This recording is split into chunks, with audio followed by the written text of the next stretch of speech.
On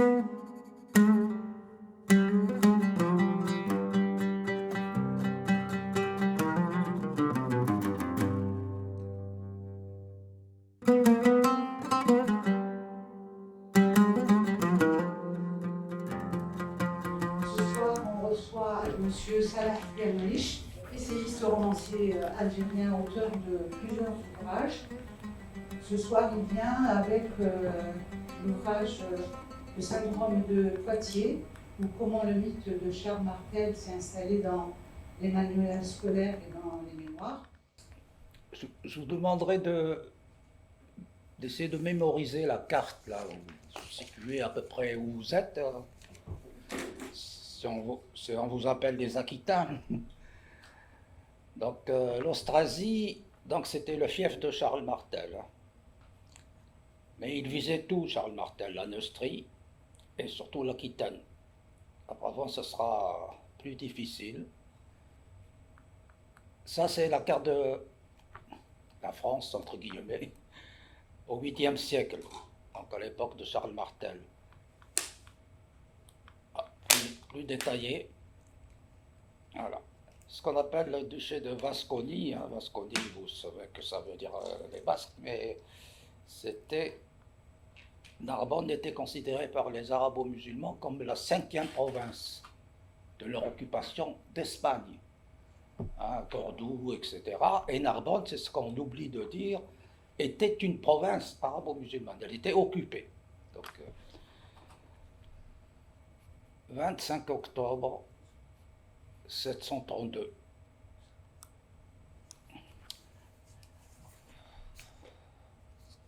Qu'est-ce qu'on n'a pas eu à réciter ça dans les années 50 en Algérie? Je me souviens qu'un camarade de classe a été puni. On lui a demandé de copier 100 fois en l'an 732, Charles Martel. Et la suite, c'est... Non, nous, on nous faisait réciter écrasa, pas arrêta. Écrasa les Arabes à Poitiers. Voilà. Bon, tout ça pour dire que c'est un vieux sujet, une date, une ville, la capitale du Chabichou, et un héros dont on a dit qu'il a sauvé la France. Un homme célèbre avait dit quelque chose, j'ai beau voir, il n'y a pas d'Éric Zemmour là, non. Ni Renaud Camus, non. Eh bien, il ne faut pas le dire, le répéter à Zemmour. Voici ce que Chateaubriand a écrit. Sans la vaillance de Charles Martel, nous porterions aujourd'hui le turban. Vous voyez qu'il ne faut pas du tout transmettre ça, c'est assez grave. Donc on a dit que Charles Martel a sauvé la France. Mais quelle France? Au 8e siècle, le christianisme n'était pas un dénominateur commun entre l'Austrasie et l'Aquitaine, à peine avec la Neustrie encore. Suzanne Citron, historienne, a écrit dans son essai Le mythe national ceci. Le contexte géopolitique de l'événement de Poitiers est indispensable à comprendre si l'on veut dissiper l'illusion qu'au 7e et 8e siècle, notre pays existait déjà et que Charles Martel a sauvé la France. Vous savez, pour les populations du Sud, donc du Midi plutôt, Charles Martel était un envahisseur comme un autre. Il rêvait de conquérir l'Aquitaine. Il a souvent attaqué l'Aquitaine. Et étrangement, c'est l'occasion de Poitiers qui va lui permettre plus tard pour ses enfants de gagner l'Aquitaine. On a dit qu'il a sauvé la chrétienté carrément. Et on oublie de dire qu'il avait une très mauvaise réputation auprès des gens d'église. Pourquoi? Parce qu'il s'emparait des terres de l'église qu'il distribuait à ses officiers. Il lui est arrivé même de donner des charges d'évêque à un certain Milon, donc, qui est devenu son bras droit quasiment. Chez les Francs, malgré la conversion de Clovis que vous connaissez, le paganisme était encore vivace en Austrasie. On vénérait entre autres le dieu Thor, Thor. C'est une divinité nordique qui avait pour attribut quelque chose de très, très parlant. Thor, Thor, avec comme attribut, comme symbole, comme arme, un marteau. Là, comme martel. On nous a toujours dit que Charles a été surnommé Martel pour avoir martelé les Sarrasins. Alors écoutez cet historien, Augustin Thierry, ce qu'il écrit dans les lettres sur l'histoire de France. Je cite: « Le Charles Martel de nos histoires, Karl le Marteau, comme l'appelaient les siens, d'un surnom emprunté au culte aboli du dieu Thor. » En vérité, c'est le pape Grégoire II, en personne, qui, dans une lettre, le surnomma le marteau de Dieu, pour le distinguer du marteau de Thor. Cela dit que c'est vraiment de cette fameuse bataille, de ses causes surtout et de ses conséquences aussi. Question auxquelles les historiens auront mis des siècles à apporter des réponses partielles et souvent partiales. Ce soir, et parce que nous sommes à Toulouse, c'est une autre question que je commencerai par traiter, une question que je vais amorcer un peu comme un conte, en disant: et si tout avait commencé par une histoire d'amour?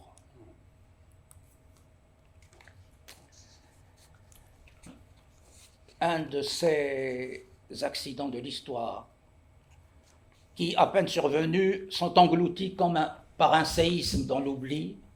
Ce séisme-là, on le sait, a couru des Pyrénées-Orientales jusqu'aux rives de la Garonne en 721, puis 11 ans plus tard, en 732 donc, pour venir ébranler Poitiers, le Poitou, où allait se jouer, dit-on, le destin de la France. Donc, il était une fois, à Toulouse, une princesse chrétienne d'une beauté telle qu'elle nourrira longtemps le répertoire des troubadours. Je n'invente rien. Le sort a voulu qu'au cours d'une promenade au nord de Carcassonne, le gouverneur musulman de Narbonne, nommé par les chroniques chrétiennes Mounouz ou Mounouza, tombe sur une troupe d'Aquitains qui sert d'escorte à une procession de pèlerins marchant derrière un palanquin haut en couleur.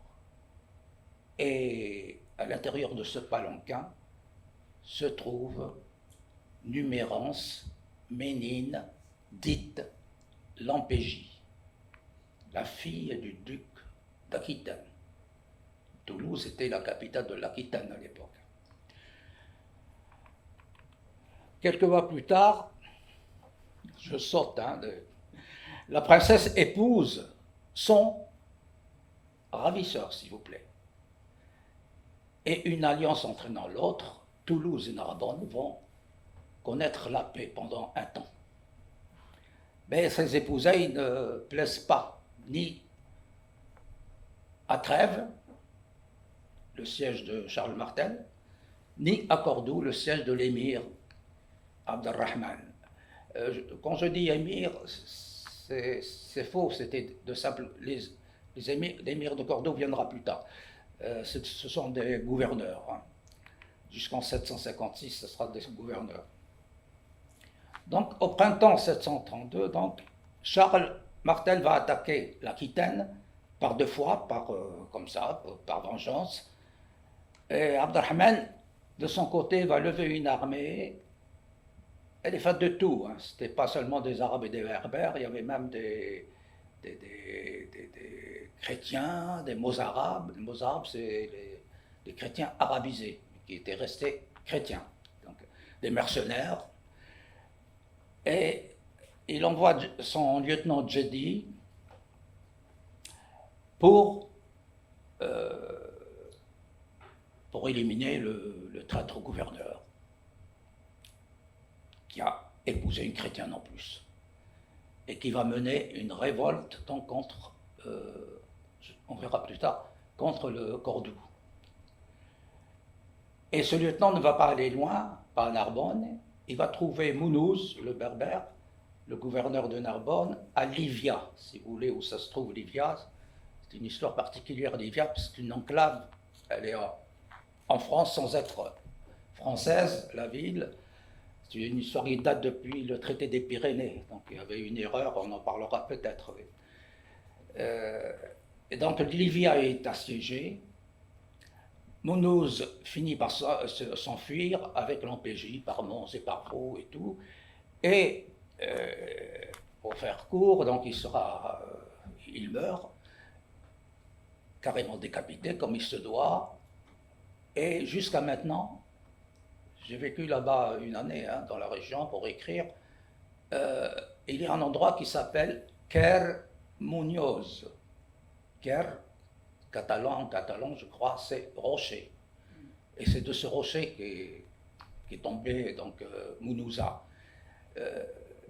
Dites-vous bien, le Mounouz qui est devenu Muñoz, et ce patronyme, ce nom est très très espagnol depuis. Hein. Il y a des Muñoz, c'est un hasard sans doute. Donc, Mounouz est éliminé. Et l'MPJ est emmené à Tarragone pour prendre le bateau et aller dans le harem du calife de Damas.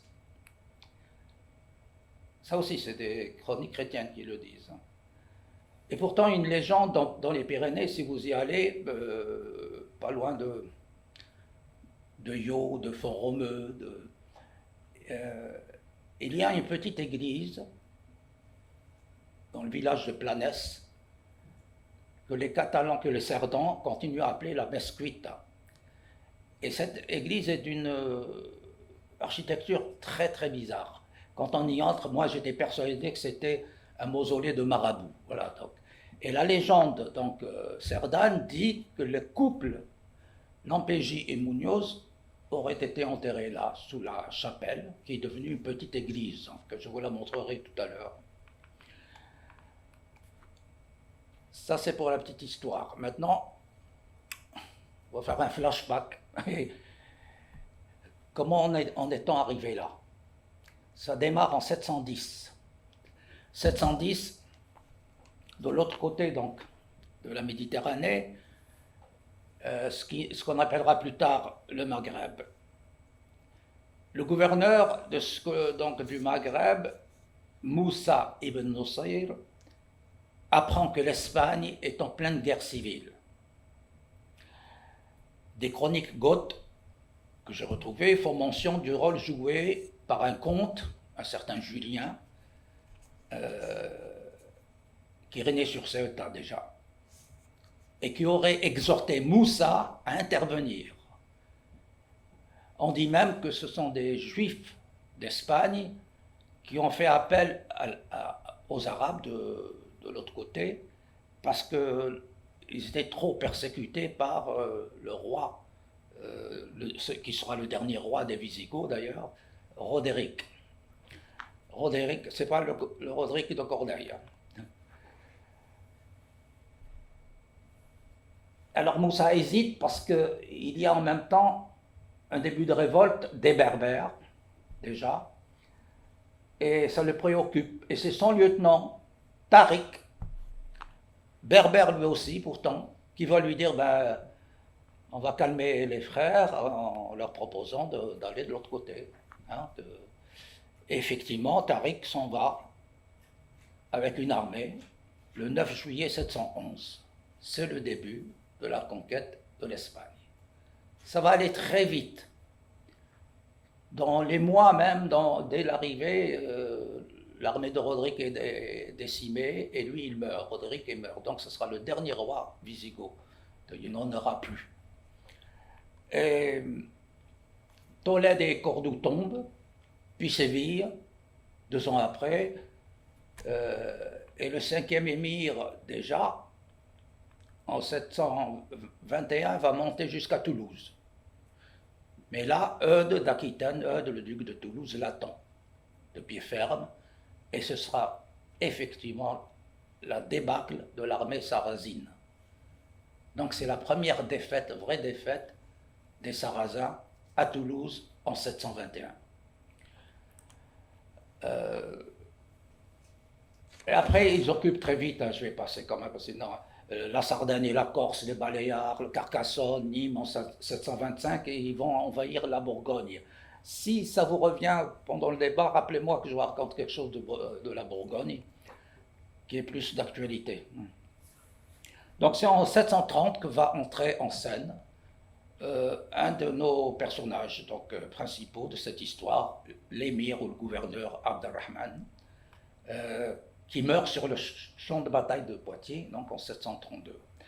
Et pourtant, c'était un émir réputé pour son intégrité, parce que des témoignages de chrétiens disent qu'il a puni tous les musulmans qui en voulaient aux juifs et aux chrétiens. Ça, c'est Michel Kaziri qui le dit, un historien maronite. Et il réparait les injustices commises par son prédécesseur, donc un émir avant lui. Depuis 725, les conflits, c'est curieux de le dire aujourd'hui, n'ont cessé de miner la société cordouane entre Arabes et Berbères. Effectivement, l'arbitraire frappe beaucoup les Berbères, mais aussi les chrétiens mozarabes. Mozarabes, Musta'arab, c'est arabisé. Ils sont restés chrétiens, ils ont leurs églises, ils sont arabisés, c'est tout. Donc, les premiers, les Berbères, sont dépossédés de leurs droits, et les seconds en tolèrent les offices religieux, chrétiens comme juifs, et même si c'est aucun temple nouveau, depuis la conquête, aucun temple nouveau ne devait être édifié.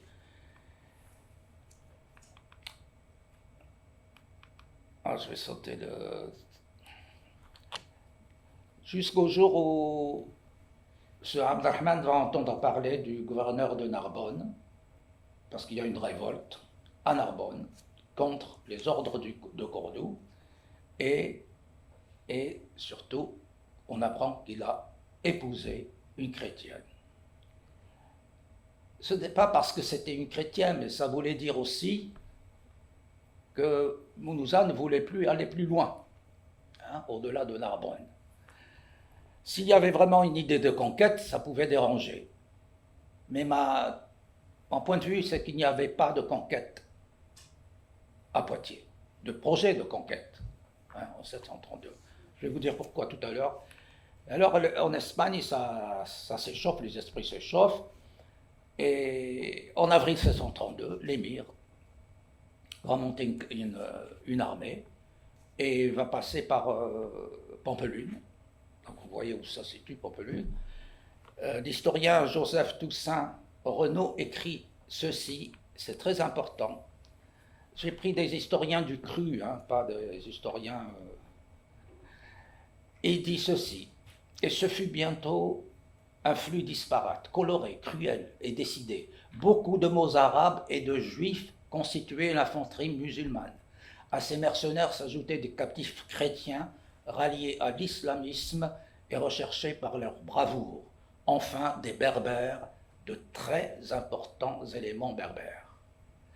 Alors là, vous avez entendu un mot qui sonne autrement aujourd'hui, c'est islamisme. Donc, ce n'était pas du tout dans ce sens. il est calqué comme judaïsme, comme christianisme. L'islamisme, c'était la religion musulmane, c'est tout. Il n'y avait pas d'autre sens. Même on le retrouve même chez Stendhal, dans De l'amour, on trouve le mot islamisme. Donc voilà. Au mois de juin, le lieutenant de l'émir, ce Djedi-là, qui a terrassé le berbère de Narbonne, arrive à Livia, donc, et vous connaissez la suite.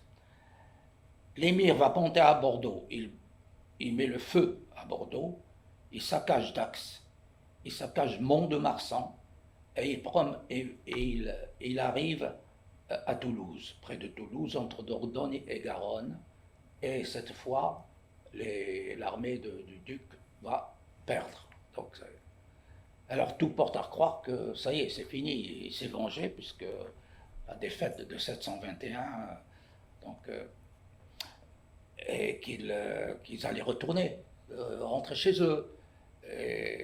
Parce que je vous disais qu'il n'y avait pas un projet de conquête, parce que, en principe, quand on part pour une conquête, on doit s'assurer d'une base de repli. La base est trop loin, Narbonne, pour se replier. Mais voilà que, bon, il leur permet de faire le coup de la razzia, ce qui était la tradition. Et comme il y avait beaucoup d'éléments qui étaient venus pour le butin, et voilà qu'un jour, on entend parler de Tours, de la route. Donc, parce qu'il y avait 2 voies romaines, hein, Bourges-Tours et puis Poitiers-Tours, des voies romaines importantes. Donc, et il suffisait de quelques chevauchées presque pour arriver à Tours. Pourquoi Tours? Parce que les chrétiens, les mozarabes, savaient que l'abbaye Saint-Martin de Tours était plein de richesses depuis des siècles, des trucs. Et bien sûr, ça a intéressé. Le problème, c'est que Saint-Martin de Tours, on dit que Charles Martel a répondu à l'appel du duc, parce que le duc était dépassé, de Toulouse. Le problème, c'est qu'ils sont mal tombés, parce que Saint-Martin de Tours, il faut savoir que c'est le saint tutélaire des Pépinides. Pépinides, c'est la famille de Charles Martel, les futurs carolingiens. Ça vient de Pépin, le père de Charles Martel. Et la légende, ou je ne sais pas, dit que cette famille avait comme relique l'autre moitié du manteau de Saint-Martin. Donc vous connaissez l'histoire. Saint-Martin qui avait donné donc la moitié de son manteau pour couvrir le... Et donc la famille Pépinide aurait cette relique. Et donc Saint-Martin était très précieux pour eux. Alors cette thèse dit que peut-être que c'est ça qui a fait bouger Charles Martel, parce que sinon la perte du duc, ça l'arrangeait. Hein, la défaite du duc de Toulouse, ça l'arrangeait. Pour vous dire l'importance de cette relique, on disait chape, hein, la chape, pas le manteau, la chape, on croit que c'est ce nom qu'on va retrouver dans Aix-la-Chapelle, la capitale de Charlemagne, et donc le petit-fils de Charles Martel. On croyait que c'était le mot chapelle, non, ça vient de chape, parce que justement, cette famille possédait la fameuse relique donc, de Saint-Martin. Charles Martel, fils de Pépin, je me suis rendu compte quand quand je traitais ce sujet, que beaucoup de Français ne savent pas que Charlemagne est le petit-fils de Charles Martel. Donc c'est le fils de Pépin le Bref, lequel est le fils de Charles Martel. Karl Martiaux, il s'appelait. Bon, je passe sur le surnom de Martel, je l'ai déjà raconté. Et il était un fils naturel. Sa mère est une concubine de Pépin II, Alpaïde. Alpaïde est très célèbre dans le nord de la France, ou plutôt en Belgique. Il y a même une statue d'elle là-bas. Et la femme la belle-mère de Charles s'appelle Plectrude. Plectrude sera très très dur à l'égard de Charles Martel, qu'elle l'emprisonnera d'ailleurs. Alors l'homme, effectivement, est d'une vaillance exceptionnelle, Charles Martel. Il était partout, parce qu'il ferraillait partout, là-haut, vers la Frise, vous savez, entre la Belgique, les Pays-Bas, la Saxe, surtout la Saxe, des ennemis, la Bavière, les Bavarois, il était partout. Il y avait quand même des yeux vers l'Aquitaine. Ce qui l'intéressait, c'était d'abord la Neustrie qui va gagner, la Neustrie, et juste en dessous de la Neustrie, il y a l'Aquitaniste. En 717, à Vinci, il met en pièces justement l'armée du roi de Neustrie, Chilpéric. Chilpéric va se sauver à Toulouse, se réfugier chez Eudes, ici. Donc, et Charles Martel le réclame, exige que Eudes lui livre Chilpéric. Eudes résiste, et quand Charles Martel lui propose un pacte de non-agression, s'il lui remet Chilpéric, Eudes, qui sait que ses frontières du sud sont menacées par les Sarrasins, il va livrer Chilpéric. Donc, je vous disais qu'il était mal en point avec l'Église, Charles Martel. Or, Rome comptait beaucoup sur lui. C'était le seul homme fort. Pourquoi Rome comptait sur lui? Parce que Rome plutôt, était menacée par les Lombards. Les musulmans de l'autre côté commençaient déjà à aller vers l'Est.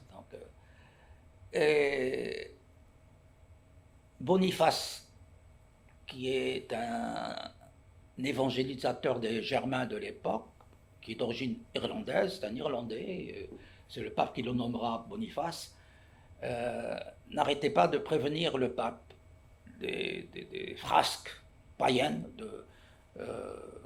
commises par Charles Martel et son armée. Et le pape calmait toujours le Boniface parce qu'il avait besoin de Charles Martel. Sauf que notre sauveur de la chrétienté va ignorer un appel au secours, une lettre, vous la trouverez en annexe dans mon livre sur Charles Martel. Je vais lire juste un extrait du pape qui lui écrit ceci. Donc c'est Grégoire III qui a succédé à Grégoire II. Quoique nous soyons adressés à vous, très excellent fils, nous n'en avons reçu jusqu'à présent aucune consolation. Nous craignons qu'il ne vous soit imputé à pécher, car on nous insulte et l'on dit que Charles, en qui vous avez mis votre refuge, vienne avec l'armée des Francs, qu'ils vous secourent s'ils peuvent. Quelle douleur nous perce le cœur à ces reproches, voyant des enfants si puissants ne faire aucun effort pour défendre leur mère spirituelle, la Sainte Église de Dieu. Ne rejetez pas notre prière, ne fermez pas l'oreille à nos supplications, ainsi votre foi et votre nom seront célébrés et bénis en toutes les nations. Charles Martel fera la sourde oreille. Voilà. Parce que son ennemi, son frère ennemi, Eudes, est en train de bouger lui aussi. Donc. Alors, qui c'est Eudes là? Eudon, il s'appelait Eudon, donc le duc du duché, le duc de Toulouse, d'Aquitaine. Il avait, dit-on, des origines obscures. Alors certains disaient qu'il était de souche basque, d'autres disent qu'il est de souche neustrienne. Et ça c'est important. C'est la chronique de Frédéguerre. Frédéguerre, c'est avant 700, mais ce qu'on appelle les continuateurs de Frédéguerre, c'est une collection historiographique des continuateurs qui ont repris les travaux de Frédéguerre, fait descendre Eudes en droite ligne de Charibert, lequel est le frère de Dagobert Ier, ce qui donne à Eudes une ascendance mérovingienne. Mieux que ça le fait lointain descendant de Clovis. Et ça, Charles Martel a toujours refusé, lui a toujours contesté cette thèse. Ça changeait tout s'il est descendant de Clovis. Et son épouse Waltrude, avec Waltrude, il a 3 enfants, 2 garçons et la fille que vous avez connue, hein, vous l'avez croisée dans l'OMPJ. Dans les annales du Moyen-Âge le jugent capable d'héroïsme autant que de faiblesse. Pourtant, Joseph V7, V7 ça vous dit quelque chose? C'est un familier du prieuré de la Dorade à Toulouse. Joseph est un historien. V7 qui dit que Eudes est un prince brave au cœur généreux. Entre 687 et 700, il avait 27 ans. Et 715, Eudes va enlever par la force le pays de Bourges, le Velay, le Limousin, le Rouergue, le Gévaudan et le Nivernais. Il a eu plus de difficultés avec la Septimanie. Vous savez, la Septimanie, c'est à peu près le Languedoc-Roussillon, qui est demeuré aux mains des Visigoths jusqu'à l'arrivée des Arabes. Le 9 juin 721, c'est là qu'il défait l'armée sarrasine, et il réussit là où Charles Martel s'attendait à sa perte. Charles Martel ne revenait pas. Et curieusement, comme la nouvelle va jusqu'à Rome, curieusement, du coup, Charles Martel va mettre en veilleuse, pour ainsi dire, son projet d'agression envers l'Aquitaine pendant 10 ans. Nous sommes en 721, 10 ans, 731, où les Sarrasins commencent à se montrer plus dangereux, jusqu'à Poitiers donc. Alors cette bataille, on sait ce qu'elle a été dans les manuels scolaires surtout, tous les fantasmes qu'elle a nourris, les clichés. Alors il y a tellement de versions. Il y a eu la bataille du siècle, vous savez, ce fut l'un des événements capitaux du monde, de l'histoire du monde. Il y a eu la version alarmiste. Je vous l'ai donné tout à fait au début, celle de Chateaubriand. Sans la vaillance de Charles Martel, nous porterions aujourd'hui le turban. Ou peut-être la burqa pour Marianne, je ne sais pas. Enfin, la version tiers-mondiste avant l'heure. C'est vraiment quelque chose de... Une version tiers-mondiste avant la lettre, celle d'Anatole France, qui dit ceci.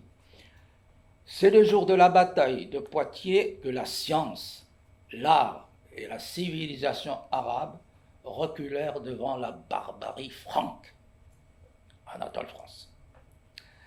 Je trouve que c'est un peu trop, parce qu'il y a comme un anachronisme. Ils arrivent à 730, même 750, la fameuse civilisation, la prodigieuse civilisation arabo-musulmane n'était pas encore vraiment de leur monde. C'est un peu plus tard que ça viendra. 2 ou 3 siècles plus tard, à partir du 10e surtout, 11e, 12e, 13e siècle, ça va être le... Mais en 732 quand même, c'est... Mais bon, hein.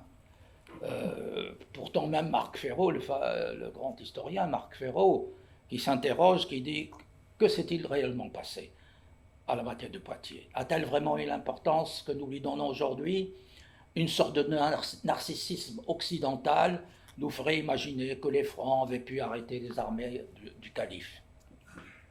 La tradition occitane, je continue toujours Marc Ferraud, tend à regretter que les Arabes, hautement civilisés, aient dû laisser leur place à des Germains qui n'étaient alors que des sauvages.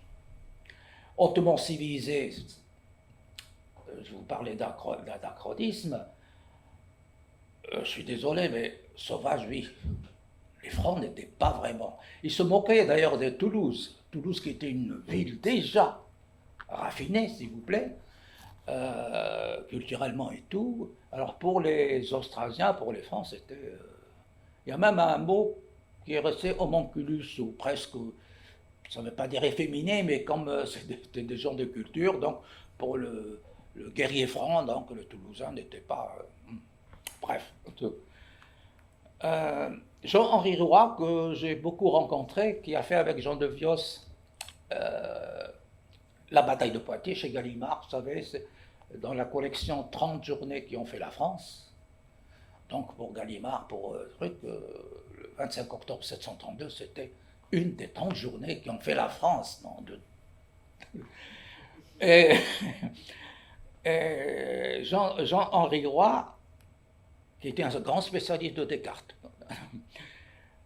écrit ceci: si plus personne ne songe à considérer Poitiers comme le coup d'arrêt décisif porté à l'expansion conquérante de l'islam, on aurait tort de nier le retentissement immédiat de l'événement dont rend compte un long poème anonyme écrit en 750. Ça, c'est très important, l'anonyme de Cordoue, par un historien chrétien de Cordoue, surnommé l'anonyme de Cordoue, donc, qui célèbre la victoire aussi bien de Charles que des Européens. C'est du latin médiéval. Vous avez entendu Européens pour dire européen. Je ne sais pas, j'ai beau chercher, il me semble, comme je l'affirme dans un article, je ne sais pas, celui dans Le Monde, moi j'ai beau chercher, il me semble que c'est la première fois que je rencontre ce mot pour l'époque, européens. Ça veut dire européen, car c'est sous ce nom qu'on a désigné la coalition réunie par Charles Martel, parce qu'il n'y avait pas que les Francs, il y avait les Burgondes et tout. La coalition chrétienne, pour moi, c'est la première coalition occidentale donc, contre des musulmans, mais c'est vrai que ça frappe l'esprit avec cette exception quasiment moderne du mot européen. Ce n'est pas tout. À la même époque donc, de Charles Martel, il y avait une ville d'importance du point de vue religieux qui s'appelait Trajectum ad Mossam. Vous savez comment elle s'appelle aujourd'hui? Maastricht. C'est étonnant quand même. Maastricht, non, je crois que c'est l'évêque, il ne faut pas que je dise de bêtises, Saint-Lambert, je crois qu'il a été trucidé par un oncle, l'oncle maternel de Charles Martel. Ça c'est... Bon. Alors, je reviens à ma question première. Pourquoi un tel retentissement? Alors que juste avant 732, il y a eu 3 batailles d'importance. On a vu le 721 qui était important. Mais il y en a une, la plus importante. Je me demande comment elle est passée comme ça. Comme dit Henri Montaigu, l'historien, les historiens de France gardent le silence le plus profond sur cette défaite des musulmans. Et où? À Constantinople. En 717, imaginez un siège d'une année, mois pour mois, hein, c'est vraiment une année. Je ne sais pas si c'est de août à août, 717-718, un siège de Constantinople, byzantin. Eh bien, la flotte arabe sera anéantie complètement. Et ils auront Constantinople plus tard. Mais en 718, la flotte arabe sera anéantie par le fameux, c'est une invention, hein,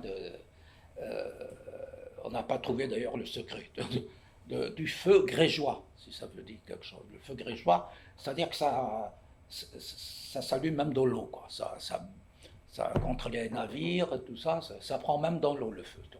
Et c'est là que la flotte musulmane a été anéantie. Donc c'était une grande défaite. On n'en parle pas. Et puis, pas loin, à Covadonga, en Espagne, dans les Asturies, en 722, et la bataille était tellement importante, la défaite sarrasine, que des historiens vont placer presque le début de la Reconquista, là, alors que c'était en 722. La Reconquista, c'est loin, disons que ça commence au XIe siècle, vraiment le début, hein, et qui s'achève, comme vous le savez, en 1492, avec la chute de Grenade. Alors pourquoi un tel retentissement Poitiers? Je vais vous le dire. Pourquoi, sans avoir mis fin à l'occupation musulmane, Narbonne, c'est pas Charles Martel qui va la prendre, c'est Pépin le Bref, son fils, 27 ans après, en 759. Donc, Poitiers n'a pas été vraiment la fin des Sarrasins, même que Martel essayera en 739, 20 ans avant son fils, et il échouera lamentablement. et au retour, il va faire des dégâts, et contre des autochtones. Hein. Et puis, jusqu'au Xe siècle, on a trouvé des traces de la présence musulmane en Provence. J'ai même trouvé traces d'un siège de Gap, de la ville de Gap. Vous vous rendez compte, là-haut. Donc, le 25 octobre 732, on commence à dire la date n'est pas certaine. Enfin. La localisation, problème. Bataille de Poitiers. Il y a Balzac et Bossuet, sans parler des anglo-saxons. Je suis allé à l'université de Berkeley parler du même sujet. Hein. C'est curieux, ces Américains. J'avais un public de 12 personnes qui étaient des profs d'histoire. Et c'est une historienne qui était étonnée d'entendre, elle entendait déjà en France, bataille de Poitiers, mais elle, pour ses grands-parents, qui étaient très instruits, entendait parler de bataille de Tours. Parce que cette bataille-là n'a pas toujours été nommée bataille de Poitiers, celle de Charles Martel. Bossuet et Balzac aussi parlent de bataille de Tours. Bossuet dans le discours sur l'histoire universelle. Les historiens arabes, qui ne sont pas prolixes, c'est pas parce que c'est une défaite, mais bon, c'est plutôt, ils ont une conception biologique. Les historiens arabes, à part Ibn Khaldoun et tout ça, de l'histoire, c'est les dynasties qui les intéressent et tout. Mais quand même, il y en a un qui a mis le doigt sur Ibn al-Hakm, qui s'est rappelé, qui a prononcé un mot que les historiens occidentaux vont saisir. Il a parlé de pavé des martyrs en arabe, balad shuhada. Pavé des martyrs, il voulait dire chaussée, la chaussée romaine, quoi. C'est comme ça qu'on a situé le chemin de l'émir sur la chaussée romaine entre Poitiers et Tours. Et l'autre, elle vient de Bourges, Tours. Donc, il parlait de l'émir qui est mort après la chaussée, le pavé des martyrs, voilà, il l'appelle. Donc, et cette voie donc existait bien. Je ne sais pas si vous voyez le truc, dommage, entre le Clin et la Vienne.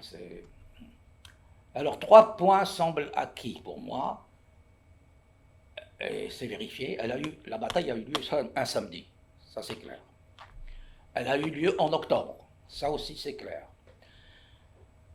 Au début du mois de Ramadan, ça c'est facile à retrouver. Mais est-ce octobre 732, comme on nous l'a toujours dit, comme Fustel de Coulanges, Digaud, Michelet, Pirenne, tous ces historiens, ou 733, comme le soutiennent Marcel Baudot, toujours Jean-Henri Roy et Jean de Vios, ou 734, d'après les continuateurs de Fred Deguerre, mais je les crois moins. Alors l'historien Ibn al-Hakm, arabe qui est du 9e siècle, dit ceci: Abd al-Rahman trouve la mort en un lieu appelé le pavé de martyrs, le mois de Ramadan 115. Tiens, voilà un repère solide. Vous cherchez dans le calendrier grégorien, c'est ce que j'ai fait, la table de correspondance quoi, des deux calendriers, et vous allez tomber sur l'an 115 de l'Hégire, hein, vous savez, se situe entre février 733 et février 734. Comme on est sûr d'octobre, février, mars, avril, mai, juin, juillet, août, septembre, donc c'est octobre 733. On est sûr que c'est un samedi. On est sûr que c'est le premier jour du Ramadan de l'an 115, c'est ce qui est écrit. Le début du Ramadan. Le premier jour du Ramadan 115 tombe un jeudi. Ça correspond au 15 octobre 733 du calendrier grégorien. 15 octobre, un jeudi. Comme c'est un samedi, ça peut être que le 17. et ça, c'est ma thèse, c'est trop parce que d'autres m'ont guidé. Pour moi, la bataille de Poitiers, c'est le 17 octobre 733. Et comme disent les deux auteurs là, de la bataille de Poitiers chez Gallimard, Jean-Henri Roy et Jean de Vios, qui soulignent que ça mystifie les souvenirs scolaires, on ne peut pas revenir dessus, hein, et ça se refuse à démolir la certitude d'un grand peuple. Voilà. Tout cela pour dire que Poitiers ne fut pas effectivement le Waterloo des Sarrasins. Alors, mieux encore ou pire encore, ça dépend où on se met. Et il y a un historien intéressant, je me suis fait plaisir sadique de le citer dans une tribune, je ne sais plus dans Le Monde ou dans Huffington Post, destinée à monsieur le maire de Béziers, vous savez qui c'est. Et donc cet historien, Ernest Sabatier, qui est historien de la ville de Béziers, il est spécialiste. Qu'est-ce qu'il dit? Beaucoup d'habitants se firent musulmans de Béziers à l'arrivée des Sarrasins. Les avantages que les renégats et les aventuriers ont toujours trouvés chez les sectateurs de Mahomet multiplièrent les apostasies. Alors si j'ai tenu à invoquer tous ces historiens, pas d'un côté du cru, plutôt occidentaux, c'est pour souligner justement l'occultation qui est faite de toutes ces sources chez les auteurs des manuels, surtout scolaires, des manuels d'histoire, qui auront contribué à entretenir ce mythe d'un Charles sauveur de la France, ce que justement Augustin Thierry déplorait en écrivant, mais, et ça c'est valable pour tous les pays, tous les gouvernements, ce qui est imprimé dans tant de livres, ce que tant de professeurs enseignent, ce que tant de disciples répètent, obtient force de loi et prévaut contre les faits eux-mêmes. Et ça, c'est universel, je crois. Le constat sera encore plus sévère sous la plume de Marc Bloch, le fameux Marc Bloch, quand même, de l'école des Annales, qui dit aussi bien, je l'aime beaucoup celle-là, oui, aussi bien que des individus, il a existé des époques mythomanes, comme si, à force de vénérer le passé, on était naturellement conduit à l'inventer. Si ce n'est pas universel, ça, des deux côtés de la rive, de la Méditerranée, inventer le passé.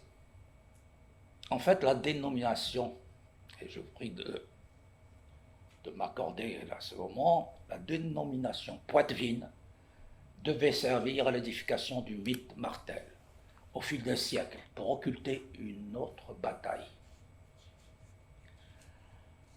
Postérieure, plusieurs siècles, une défaite humiliante pour la France. La bataille de 1356, qui eut lieu pareillement près de Poitiers. C'est bizarre parce que Poitiers, Clovis aussi a battu à la rive près de Poitiers, c'est curieux cette région. Et les Anglais, donc, du prince de Galles, surnommé le prince noir,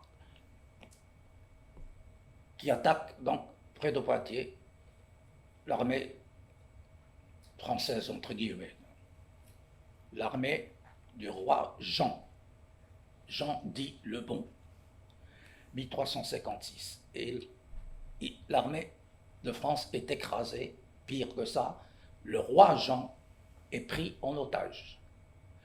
Et il a fallu une rançon exorbitante pour le libérer, et qui va mettre en grande difficulté le royaume. C'est la bataille de Poitiers. Mais alors, qu'est-ce qui s'est passé? Pourquoi? Comment? Il y a lieu de se demander si les faits recueillis sur le champ de bataille de 732, croyez-moi, j'y ai travaillé, ne concernaient pas une autre bataille, donc celle dont je viens de vous parler. Un événement qui est resté honteux, donc on n'en parle plus, avant que l'on décide de réserver l'appellation à la seule bataille qui mérita les lauriers de la nation. Alors je suis allé voir dans les récits ce que fut cette autre bataille de 1356.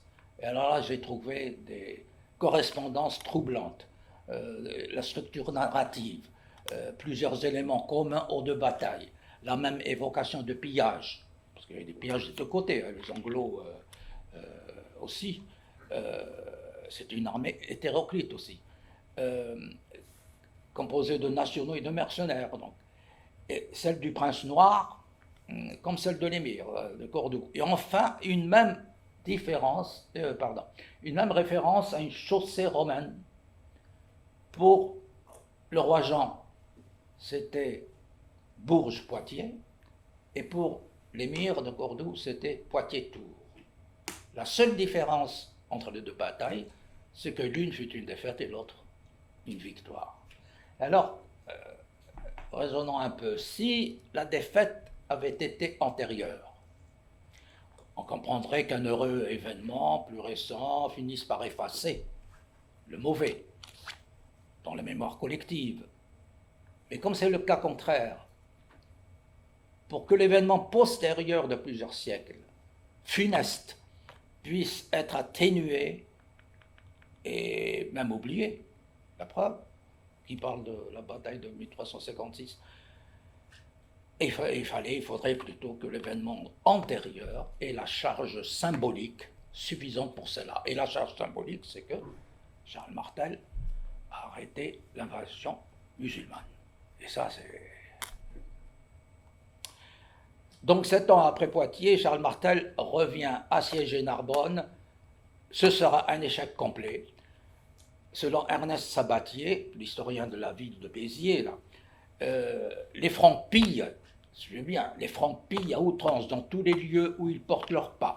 Ils désarment la population chrétienne qui, ayant conservé en partie la civilisation romaine, voyait en eux des barbares et leur était suspect. Forcés d'abandonner le siège de Narbonne et voulant empêcher les Sarrasins de prendre ailleurs dans le pays une position solide, ils rasent les fortifications de Béziers, d'Agde et d'autres cités considérables. Agde et Béziers sont même livrés aux flammes, leur territoire dévasté, les châteaux sont démolis. L'historien de la ville de Béziers. Alors ces violences seront toutes mises sur le compte des Sarrasins. Comme l'invasion des Vikings au IXe siècle, surtout vers le nord de la France, ça sera aussi des Sarrasins. Après, c'est bon. Plusieurs dépôts ont éprouvé des vicissitudes, on vous dit, qui ont rendu assez rares les documents, c'est toujours le même, qui travaillait justement, c'est un historien qui travaillait sur l'époque, et il n'a pas pu trouver les documents dont il avait besoin. Les anciennes archives de Béziers furent, elles, consumées par l'incendie, pas Charles Martel, mais que les croisés ont mis en 1209. Voilà pourquoi il n'a pas trouvé trace de documents vraiment de première main. Alors plusieurs chroniques l'attestent. Je vous ai parlé de continuataires de Frédéguer, d'Isidore de Bertrand, chronique de Moissac. Alors les cités, ils avaient raison, les Francs, susceptibles d'être ou de devenir des places fortes des musulmans, ben, on les attaquait. Maguelone est rasé, Montpellier n'est pas épargné, et Nîmes. Les arènes de Nîmes.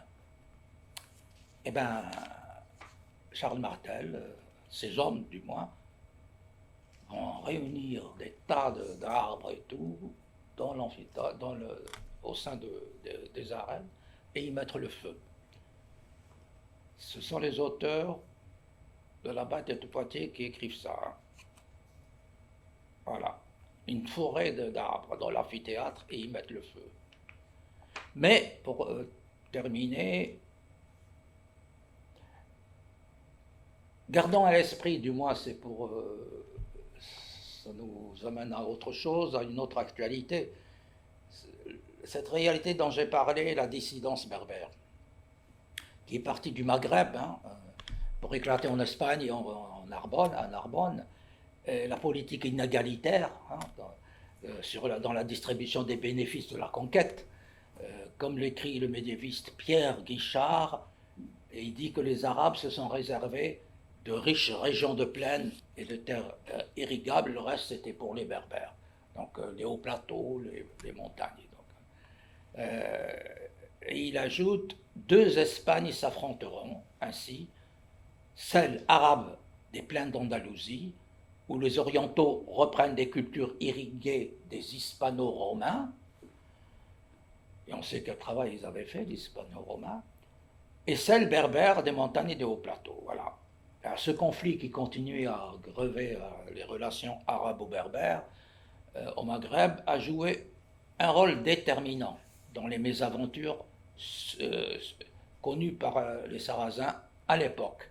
Ce n'est pas moi qui le dis, rassurez-vous. Charles-André Julien écrit ceci. Leur retraite était moins due, la retraite des Sarrasins, était moins due à l'ardeur des Francs qu'aux révoltes provoquées par le partage du bénéfice des seuls Arabes, des terres espagnoles et par les exactions ou les violences des gouverneurs musulmans. Alors, ce qui est intéressant à cet antagonisme, l'histoire est vraiment bizarre parce que ça nous ramène encore plus à l'actualité, s'ajoutent deux autres sources de conflits endogènes, du coup, entre Arabes et Arabes.